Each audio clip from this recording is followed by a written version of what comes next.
10 mga pinaka-kinatatakutang bilanggo na nakunan ng kamera. Welcome sa Arvin Polo TV. Simula pa noong una ay napakarami ng mga krimen ang nagagawa ng mga tao. Maraming dahilan kung bakit kinakailangan ng ilang mga tao na gumawa ng mali. Maaaring wala silang hanap buhay o kaya naman ay gusto nilang magbigay ng kasiyahan sa kanilang sarili. Pero ang ilang mga bilanggo ay tila walang pagsisisi sa kanilang mga nagawang kasalanan. Ngunit sino-sino kaya itong mga kinatatakutang inmates na nakunan ng kamera? Kaya naman sa video na ito ay kikilalanin natin ang 10 mga most feared inmates na nakunan ng kamera for the first time. Kaya naman simulan na natin. Number 1. Charles Bronson. Si Charles Bronson na ipinanganak bilang Michael Gordon Peterson noong 1952 ay isang kilalang bilanggo sa Britain. Kilala siya bilang pinakamatinding bilanggo ng Britanya dahil sa kanyang lakas at tapang at pati na rin sa kanyang madalas na pakikipaglaban sa mga gwardiya at kapwa bilanggo. Lumaki si Bronson sa Luton, England. Bata pa lang siya ay mahilig na siyang makipag-away. At sa edad na 19 ay unang nakulong si Bronson dahil sa pagnanakaw. Dapat 7 taon lang ang kanyang sentensya pero nadagdagan pa dahil sa kanyang pagiging violent sa loob ng kulungan. Kahit ilang beses siyang nakulong at nakalaya, ay patuloy pa rin ang kanyang masamang gawain. Maraming kilalang insidente ang nagmarka sa buhay ni Bronson sa kulungan. Samantala, noong 1975 ay kinidnap niya ang Deputy Governor ng Hull Prison at nagbantang papatayin ito kung hindi siya papayagang makipag-usap sa isang female reporter. Sa isa pang insidente ay nagkaroon siya ng 47 hours na hostage situation sa isang paaralan sa bilangguan ng Birmingham, kung saan 3 tao ang kanyang ginawang hostage. Dahil sa mga insidenteng ito, ay madalas siyang napaparusahan ng solitary confinement. Pero sa kabila nito ay naging tanyag si Bronson sa pamamagitan ng kanyang mga sulat at libro. Ang kanyang autobiography na Bronson ay naging bestseller at isang pelikula na pinamagatang Bronson na pinagbidahan ni Tom Hardy ay lumabas noong 2008. Dagdag pa rito, isa sa mga pinakakilalang pangyayari ay nang makunan siya ng video sa loob ng bilangguan. Ang video na ito ay nagpakita ng kanyang lakas at determinasyon. Kumalat ang video at nakilala si Bronson ng mas maraming tao. Ngunit sa kabila ng kanyang pagkakakulong ay naging isang cultural icon si Bronson na ginamit sa mga libro, pelikula at documentaries. Pero sa kabila ng kanyang brutal reputation ay mayroon ding magandang personality si Bronson. Mahilig siya sa bodybuilding at paggawa ng sining. Marami sa kanyang mga likha ang naibenta at nakatulong sa mga charity. Mahilig din siya sa mga hayop, lalo na sa mga aso. Number 2. Pablo Escobar. Si Pablo Emilio Escobar Gaviria o mas kilala bilang Pablo Escobar ay isang Colombian drug lord at politiko. Siya ang leader ng Medellin Cartel at isa sa pinakakilala at pinakakinatatakutang kriminal sa kasaysayan, lalo na noong 1980s. Nakuhanan siya ng larawan sa loob ng bilangguan na nagbigay ng mas malinaw na pagtingin tungkol sa kanyang buhay. Ipinanganak si Escobar noong December 1, 1949 sa Rio Negro, Colombia at lumaki sa Medellin. Mula sa simpleng pamumuhay, ay mabilis siyang umangat sa pamamagitan ng mga illegal activities tulad ng pagnanakaw ng mga sasakyan, smuggling at pagbebenta ng cocaine. Ang kanyang kartel ay responsable sa pag-export ng halos 80% ng cocaine na pumapasok sa United States, na nagdala sa kanya ng billions of dollars at malaking impluensya sa buong mundo. Subalit noong 1991, dahil sa matinding pressure mula sa gobyerno ng Colombia at United States, ay sumuko si Escobar sa mga authorities. Pero sa isang kondisyon, ikukulong siya sa sarili niyang itinayong bilangguan, ang La Catedral. Ang La Catedral ay hindi ordinaryong bilangguan dahil ito ay parang resort na may mga conveniences tulad ng soccer field, bar at jacuzzi. Patuloy na namuno si Escobar sa kanyang operasyon mula sa loob ng La Catedral, kung kaya't nanatili siyang makapangyarihan at kinatatakutan kahit nasa loob siya ng bilangguan. Samantala, ang unang beses na siya ay nakuhanan ng kamera sa bilangguan ay isang mahalagang pangyayari. Ang mga larawan at video ay nagpakita ng kanyang marangyang pamumuhay kahit nakakulong siya. Makikita si Escobar na parang relax lang, nag-e-enjoy sa mga conveniences ng La Cathedral at kasama ang kanyang mga tauhan at bisita. Parang hari siya sa kanyang castle, hindi tulad ng mga bilanggo sa loob ng bilangguan. Ang nalaman ng publiko tungkol sa tunay na kalagayan ni Escobar sa La Cathedral ay nagdulot ng malaking kontrobersya. Napilitan ng gobyerno ng Colombia na ilipat siya sa isang tunay na bilangguan. Pero bago pa man maisagawa ang plano ay nakatakas si Escobar noong July 1992. Nagsimula ang malawakang manhunt na tumagal ng higit sa isang taon. Number 3. John Wayne Gacy. Si John Wayne Gacy o kilala bilang The Killer Clown ay isa sa mga pinakakinatatakutang kriminal sa kasaysayan ng United States. Ipinanganak siya noong March 17, 1942 sa Chicago, Illinois. Si Gacy ay kilala sa kanyang komunidad bilang isang mabait at matulungin na tao. Siya ay isang active member ng mga samahan at nagtatanghal bilang Pogo the Clown sa mga children's parties. Ngunit sa likod ng kanyang good image, siya pala ay isang halimaw na pumatay ng maraming kabataan. Nagsimula ang mga krimen ni Gacy noong 1972 at nagpatuloy ito sa loob ng ilang taon. Karamihan sa kanyang mga biktima ay mga kabataang lalaki at young adults na dinadala niya sa kanyang bahay sa Norwood Park, Chicago. Sa kanyang bahay ay ginagamit niya ang kanyang charm upang magtiwala sa kanya ang mga biktima. Pagkatapos ay itatali niya ang mga ito, pahihirapan, gagahasain at papatayin.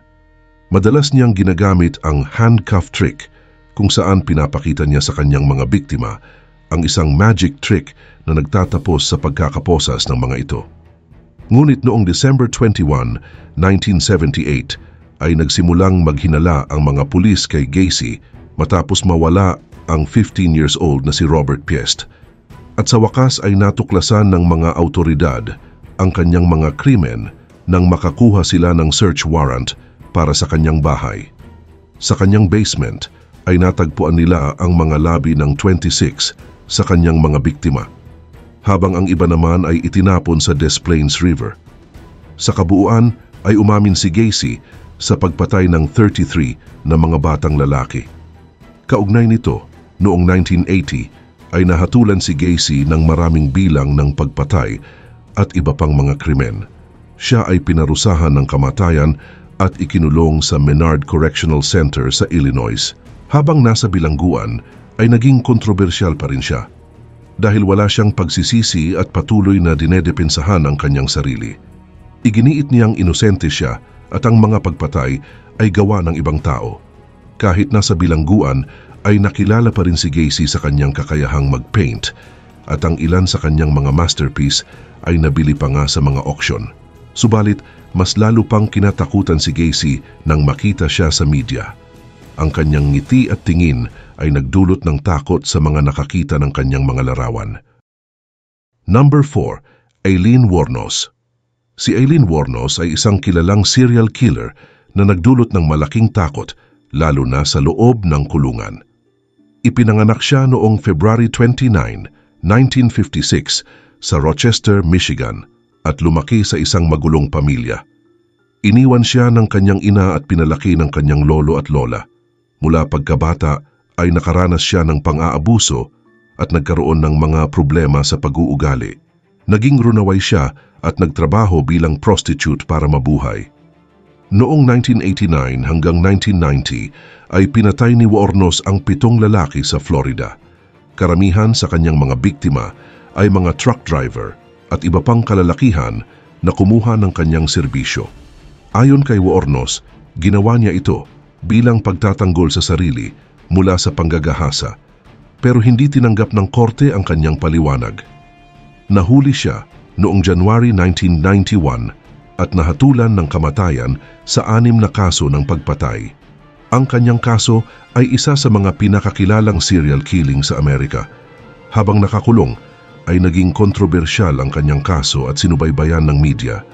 Maraming documentaries at pelikula ang ginawa tungkol sa kanyang buhay at krimen, kabilang na ang pelikulang Monster noong 2003, kung saan nanalo si Charlize Theron ng Academy Award para sa pagganap bilang Wuornos.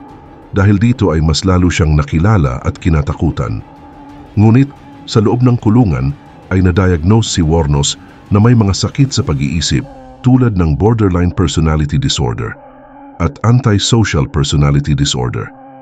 Kahit maraming apela para sa kanyang paglaya ay nanatili siya sa death row. At sa huli ay inilipat siya sa Florida State Prison kung saan siya nanatili hanggang sa kanyang kamatayan. Kaugnay din nito noong October 9, 2002 ay pinarusahan si Wuornos ng lethal injection. Bago siya namatay ay nagsalita siya ng mga bagay na tila wala sa katinuan at sinasabing babalik siya tulad ni Jesus in 2063. Ang kanyang kaso ay nag-iwan ng malaking marka sa kasaysayan ng krimen sa Amerika na nagtatanong tungkol sa pang-aabuso sa mga bata, mental health at justice system. Sa mga documentaries at pelikula naman ay makikita ang kanyang mga interview sa kulungan. Makikita ang kanyang galit, pagkalito at minsan ay tila wala sa sarili. Number 5. Henry Lee Lucas. Si Henry Lee Lucas ay isang kilalang serial killer sa Amerika.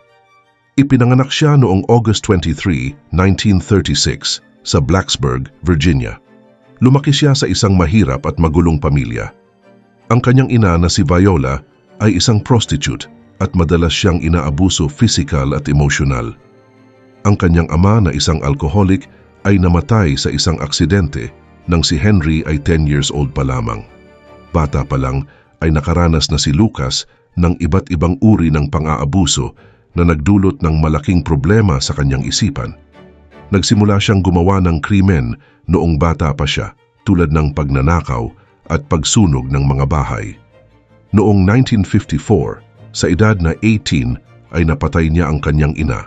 Kahit sinabi niyang aksidente lamang ito, ay nahatulan siya ng 20 hanggang 40 years sa kulungan. Pero nakalaya siya makalipas ang 10 years dahil sa mabuting asal. Subalit, pagkatapos niyang makalaya, ay bumalik si Lucas sa paggawa ng krimen. At noong 1970s at 1980s ay naging kaibigan niya si Otis Toole na isa pang kilalang serial killer. Magkasama nilang ginawa ang maraming krimen mula sa pagnanakaw hanggang sa brutal na pagpatay. Dahil dito ay natakot ang buong bansa sa kanila. Maliban pa rito noong 1983 ay nahuli si Lucas dahil sa pagmamaneho ng lasing at may dalang baril. Sa kulungan ay nagsimula siyang magkwento ng kanyang mga krimen at umamin na pumatay siya ng higit sa 600 na tao. Dahil dito ay nagsagawa ng investigasyon ang mga pulis at kinasuhan siya.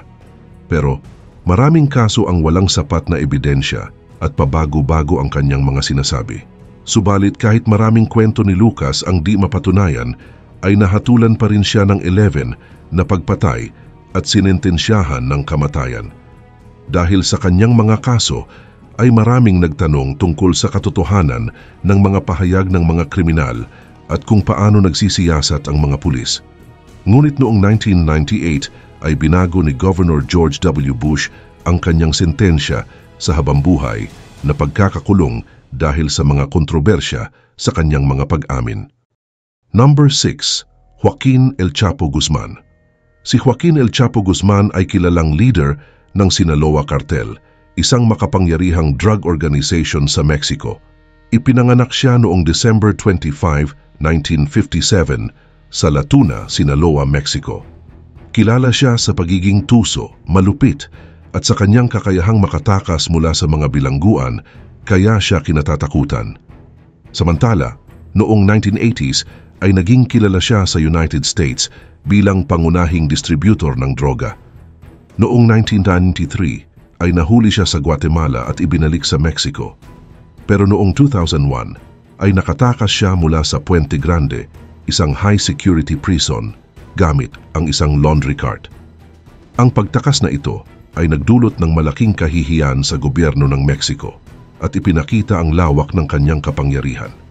Ngunit muli siyang nahuli noong February 2014 pero nakatakas ulit noong July 2015 sa pamamagitan ng isang tunnel na hinukay papunta sa kanyang selda sa Altiplano, na isang high-security prison. Ang tunnel na ito ay may ilaw, ventilation at isang motorcycle sa rails na nagpapakita ng galing ng kanyang mga tauhan. Noong January 2016 naman ay nahuli ulit si Guzman at dinala sa United States para harapin ang iba't ibang kaso ng drug trafficking, money laundering at iba pang krimen. Subalit, noong February 2019 ay nahatulan siya ng iba't ibang kaso sa isang korte sa Brooklyn, New York at sinentensyahan ng habambuhay na pagkakakulong, kasama ang karagdagang 30 years. Sa kasalukuyan ay nakakulong si El Chapo sa ADX Florence, isang supermax prison sa Colorado na kilala bilang pinakamahigpit na bilangguan sa United States. Kahit nakakulong na siya, ang kanyang pangalan ay nananatiling simbolo ng takot at kapangyarihan. Ang kanyang buhay at mga krimen ay nagsilbiring babala sa mundo tungkol sa mga panganib ng organized crime at ang kapangyarihan ng mga kartel ng droga. Sa katunayan, ang paglitaw niya sa kamera habang nasa kulungan ay nagdulot ng malaking interes at takot sa publiko. Ang image ni El Chapo sa loob ng selda na may cold expression at sharp look ay nagpapaalala ng kanyang kakayahang kontrolin ang mga tao at sitwasyon kahit nasa loob siya ng pinakamahigpit na bilangguan. Number 7. Edmund Kemper. Si Edmund Kemper, na kilala rin bilang The Co-Ed Killer, ay isa sa mga pinakakinatatakutang kriminal sa Amerika. Ipinanganak siya noong December 18, 1948 sa Burbank, California, at lumaki rin siya sa isang pamilyang puno ng problema. Ang kanyang ina na si Clarnell Strandberg ay madalas siyang inaabuso at iniiwas sa kanyang mga kapatid. Bata pa lamang siya ay nagpapakita na siya ng mga senyalis ng karahasan. Sa edad na 15 ay pinatay niya ang kanyang mga lolo at lola, na naging dahilan upang siya ay ikulong sa isang institusyon para sa mga batang may problema sa pag-iisip. Ngunit noong 1969 ay pinalaya si Kemper mula sa institusyon. Sa halip na magbagong buhay, ay nagpatuloy siya sa paggawa ng krimen.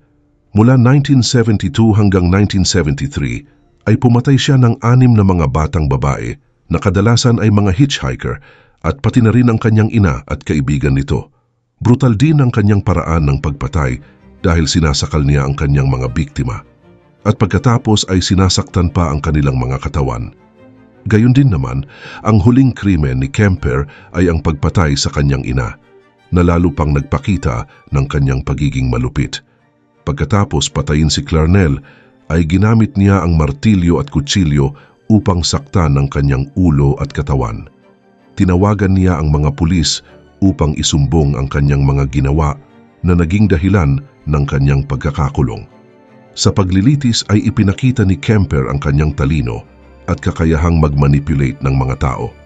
Bagaman may history siya ng mental disorder, ay malinaw at detalyado niyang isinalaysay ang kanyang mga krimen. Hinatulan siya ng 8 habambuhay na pagkakakulong noong November 8, 1973, nang walang posibilidad ng parol. Sa loob ng kulungan, ay kilala rin si Kemper sa kanyang pagiging mabait at pagsunod sa mga patakaran. Ang kanyang taas na 6 feet at 9 inches at malaking katawan ay nagbibigay ng takot sa mga kapwa bilanggo at mga guwardiya. Lumahok rin siya sa ilang mga activities sa kulungan tulad ng paggawa ng mga audiobook para sa mga bulag. Samantala, isa sa mga unang pagkakataon na nakunan si Kemper ng kamera sa loob ng kulungan ay nagpakita ng kanyang cold look at walang emosyon na mukha. Nagdulot ito ng takot sa mga nakakita. Ang kanyang kwento ay naging inspirasyon rin para sa maraming pelikula at TV series, tulad ng Mindhunter sa Netflix, kung saan ipinakita ang kanyang mga interview sa FBI na nakatulong sa pag-unlad ng profiling ng mga serial killer. Number 8. Robert Maudsley. Si Robert Maudsley, na kilala rin bilang Hannibal the Cannibal, ay isa sa mga pinakakinatatakutan na tao sa loob ng bilangguan. Ipinanganak siya noong June 26, 1953 sa Liverpool, England.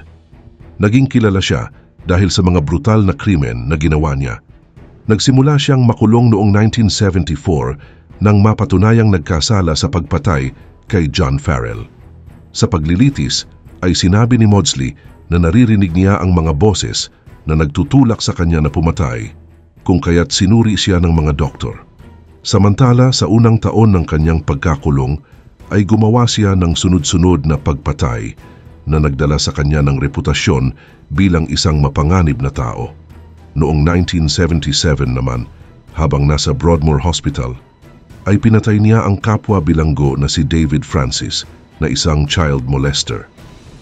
Dahil sa krimen na ito, ay inilipat siya sa Wakefield Prison na mas mahigpit ang seguridad.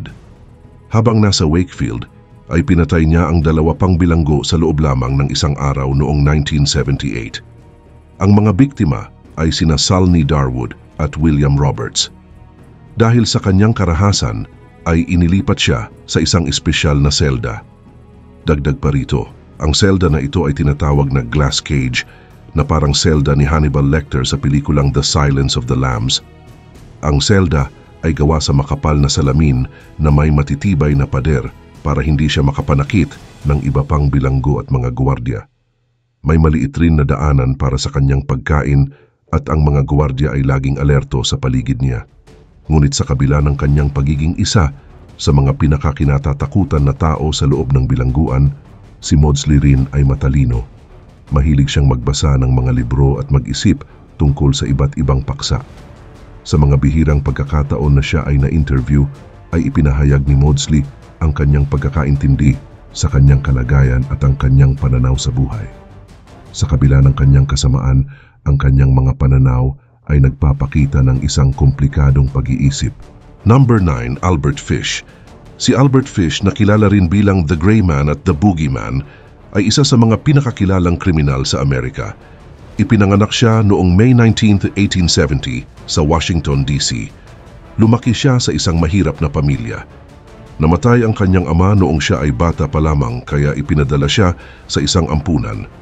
Doon ay nakaranas siya ng matinding pang-aabuso na nag-iwan ng malalim na sugat sa kanyang isipan. Nakilala si Fish dahil sa kanyang mga karumal-dumal na krimen mula 1920s hanggang sa maaresto siya noong 1934. Siya ay isang sadist at serial killer na tumatarget ng mga bata. Niloloko niya ang mga bata sa pamamagitan ng pagpapanggap bilang mabait na matanda. Ang isa sa kanyang pinakakilalang krimen ay ang pagdukot at pagpatay kay Grace Budd noong June 3, 1928. Pagkatapos ng ilang taon ay ipinadala ni Fish ang isang sulat sa pamilya Budd na nagdedetalye ng kanyang brutal na pagpatay at pagkain kay Grace. Dahil dito ay natuntun siya ng mga pulis.